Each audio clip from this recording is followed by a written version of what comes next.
I love having sinking funds in our monthly budget, and it seems like every year we add more and more sinking funds. So today I wanted to talk to you guys about the sinking funds that we are planning on saving for in 2021. Hey guys, I'm Marissa and welcome back to my channel. Here on my channel we talk about life and money and how you can enjoy life while accomplishing financial goals through the use of a budget. So if that sounds like something interesting to you, then scroll down, hit that red subscribe button so you won't miss any new videos. Okay, I cannot believe that this is my first video in 2021, and I just love like the fresh start and newness that a new year brings. And so I've been doing a lot more like specific budgeting planning videos recently, because now it's a great time to start planning out your goals and even like money goals for the coming year. So let's talk about sinking funds. So if you don't know what a sinking fund is, it's basically something that you are saving towards every month to cover a larger cost in the future. Like for example, if you know that in 12 months you are going to have Christmas and you plan to spend $1,200 on Christmas, then you know that you can save $100 every month. And then when you get to December, you'll have enough money saved up in a sinking fund to allow you to spend all the money that you need on Christmas. Hint, hint, wink, wink, now's a great time to start saving for Christmas, even in January. Also, when it comes to sinking funds, this is like the biggest question that I get asked when I share my monthly budget report videos here on YouTube. I get asked how I keep track of these funds. So I know a lot of people will open up a specific bank account for each sinking fund, and you can reach out to your bank and ask if you can open up a bunch of checking accounts or savings accounts, and you can label them whatever you want, and then you can see like how much is in your specific fund for that thing you're saving towards. So some people will do that. I personally do not. Instead, I use my budget spreadsheet, which I will have a link to my budget spreadsheet down below. You can get it on my shop, and that's the spreadsheet that I use every month for my monthly budget. And I just have a section in my budget that keeps track of all my sinking funds. And so the way that it works is I just take the total of all those sinking funds and keep that in a savings account, and then I have my spreadsheet that shows me how much is in each specific fund. So for me, that just seems easier for me to work it that way, but my advice is to do it whatever's going to be easiest for you. So if that is opening up 10 different savings accounts for each of these things you're saving for, then go for it, but you don't necessarily have to, and that's also not how I operate. So hope that gives you a little bit of guidance as you're thinking of your sinking funds for this coming year. So I love using sinking funds in our budget to save for things that we know are coming up, and then also just save for things that we don't know when they will happen, but we know that they will happen eventually. So here are the things that we are planning to have a sinking fund for in 2021. First off is our personal spending money. If you guys have been following my channel, then you know that I share our monthly budget report videos here every single month. I share my actual household budget with the internet, and in that I show you that my husband Jacob and I each get an allotment of personal spending money every month. And this is the money that we can decide whatever we want to do with it. Like with our household budget, normally we are in really great communication about things that we want to purchase, and so we make like a joint household decision. But our personal spending money, like that's like no questions asked, we can spend it on whatever we want. That's our money. So I know some people will use their personal spending money in just like a regular expense line item in their budget, kind of like a use it or lose it in their budget, but I actually prefer to have this in a sinking fund line item in the budget, because I feel like it then allows us to save it up month over month if we want, or we could also spend it. So I know that for me specifically, during the craziness of 2020, I really haven't spent very much of my personal spending money, because things that I used to spend my money on were like going out to lunch with friends or like random Target trips when I'd find something cute that I wanted. So I haven't really done any of that since February, and so I really haven't spent very much of my personal spending money. So I like that I'm able to just save it up month over month, and if something really big comes up that I want to purchase for myself, then I have the money set aside there and I can spend it. The next sinking fund that we have in our budget is one that we've had now for a few years, and this is an extra giving fund. We put $50 a month into an extra giving fund, and we just love this because it allows us to say yes to additional giving opportunities if they come up. So my husband and I, we are Christians and we believe in tithing and giving. We give to our church and other organizations, but we actually started this extra giving fund accidentally as we were in a season of life where we are getting ready to move cities, and we didn't really feel like we were involved like in the church that we were kind of attending, but we still wanted to be able to make giving a priority. So we just put all the money that we would have tithed and instead put it in a savings account, and then whenever we felt like the opportunity was right, we would take that money and give it away. So we kind of just were saving money every month towards giving, and then once we found a church, home church that we loved, we then took that money and we gave it to our church. And we've also done this for other additional giving things. So I really love having this fund because it allows us to be generous in a lot of ways without it bursting the rest of our budget. So we put $50 a month into this fund, and that way if a bigger opportunity comes up, we have the money saved up, we can make that happen. A new singing fund that we have this year is for gifts. So this last year, 2020, I had a baby, and I also had a lot of friends who had babies and other friends who are getting married, and this is just the season of life that I'm in. So it used to be that whenever I'd buy gifts for someone who was getting married or having a baby, I would just take it out of like the miscellaneous category in our budget. But then it became a thing that we were buying gifts so frequently that it was just kind of like messing up the budget and just going to miscellaneous, even though I knew that it was for gifts. So we've now decided to start a separate line item for gifts, and I'm sure that we'll be doing a lot more gifts in the future too, as our son Peter will start going to birthday parties eventually. I mean, he's 7 months right now, but eventually he'll have friends and he'll go to parties like that, and we're also having friends who are still having more babies. So we've decided to open up a gifts fund, and we are putting $50 a month into our gifts fund, and then whenever someone has a baby or baby shower or whatever, we'll just have the money there and we can make the purchase without it affecting the rest of our normal monthly budget. The next thing that we are saving for is vacation. You guys, we haven't been on a vacation since, well, we went to Hawaii in May of 2019, and then I went on like a business trip to Washington, D.C. in September of 2019, but that was also kind of like a fun vacation that Jacob and I went together. So it's been a while, and we're really hoping that 2021 will be the year that we can go on a vacation. So we have been saving $400 a month into our vacation fund.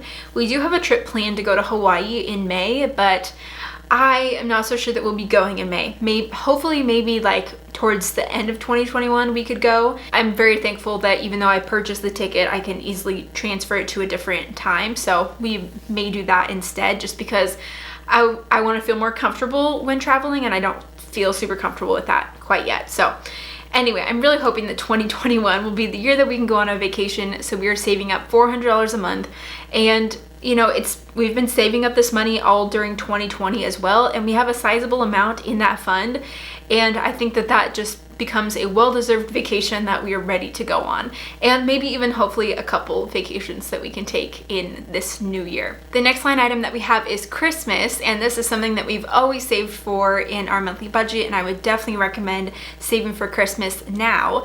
And we are saving $100 a month into our Christmas fund. Last year we did $50 a month, and this year we're bumping it up to $100, just because now, like towards Christmas, at Christmas 2021, we're going to have like an 18-month-old, and we didn't really get him anything this Christmas because he's such a little baby, but it'll be fun to get him things this coming year. So we're increasing our Christmas fund just a little bit, and we are excited to just save a little bit each month for Christmas, and then when December rolls around, or even throughout the year, if I see like a deal of a gift that would be great for someone and it's on sale, like I can make that purchase because I have the money in our Christmas fund. The next fund that we have, and is also a new one, is medical. So this year for 2021, we have decided to go onto the high deductible health plan with an HSA.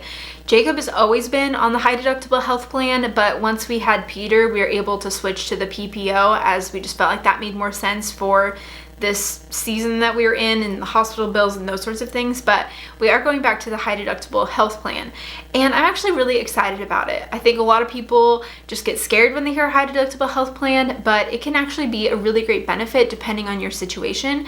And we took a look at it, and for us, it actually does make sense for us this year. So we aren't planning to have any sort of big medical things. I know we're not planning. Like, I'm not planning to have a baby in 2021, basically. So the other great thing with a high deductible health plan is that it's paired with an HSA, a health savings account. And this is like the best part of having a high deductible health plan, because you get to put money into this account tax-free. You can then invest those dollars and it'll grow tax-free. And then you can take the money out to spend on qualified medical expenses tax-free.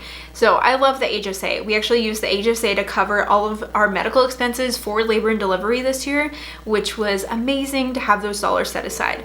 So for 2021, we are planning on maxing out our HSA contributions, which is $7,200 for the year, but Jacob's employer actually put the $1,000 into it. So we are only putting $6,200 into this health savings account.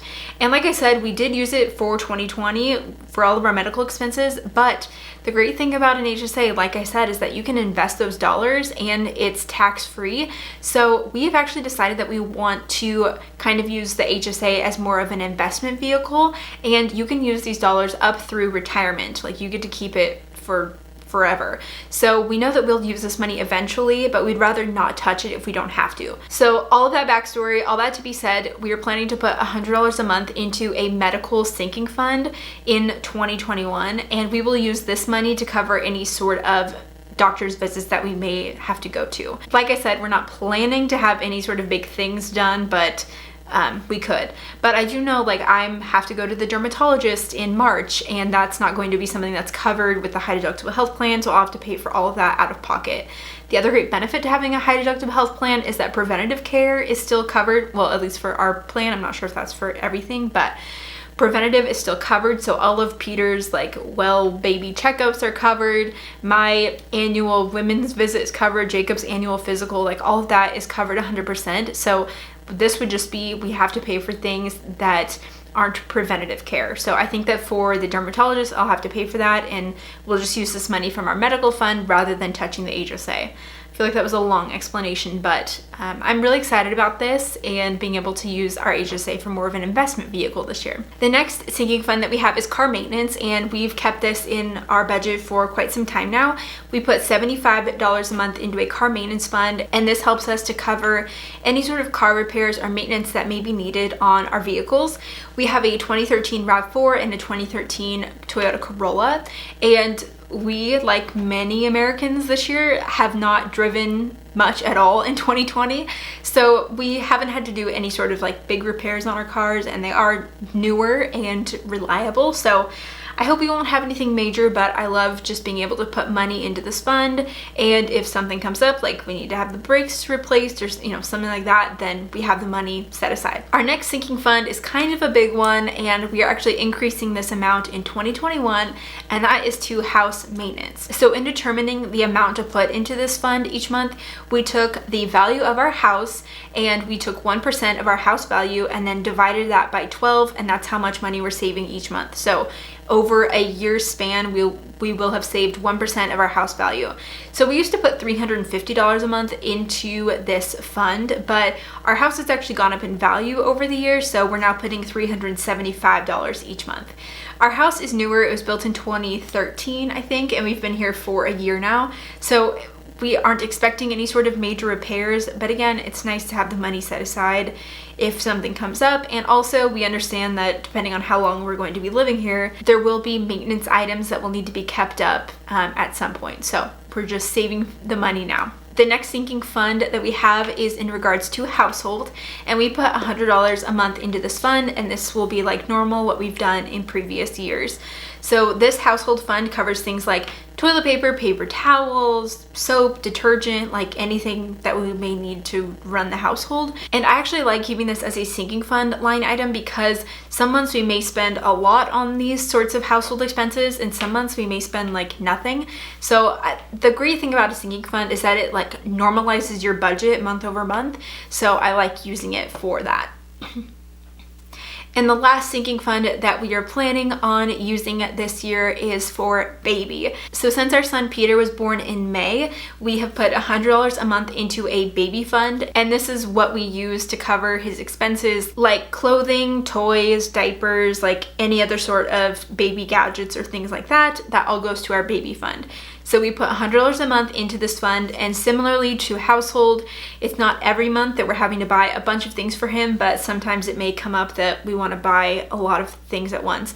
Like for example, in August, Costco had a huge diaper sale, and so we took advantage of that and stocked up on diapers, and we had a lot of money in our baby fund, so we were able to draw on that and make this purchase on diapers when they were on sale. So that is another great reason of why I love having sinking funds in our budget. So those are all of our sinking funds for 2021, and I'm so excited to be saving for these things because it makes me feel more prepared for the future, and it also really helps us to even out our monthly budget. So again, if you want to get started with budgeting and also tracking your sinking funds, you should check out my budget template. It's really helpful in being able to track what you're putting into your sinking funds, how much you're drawing out, and then what your ending balance is. So I will have a link to my budget template in the description box down below so you can check it out. And don't forget to subscribe to my channel for more budgeting videos. Leave me a comment down below. Let me know what sinking funds you keep in your budget, and I will look forward to seeing you guys in my next video. Bye.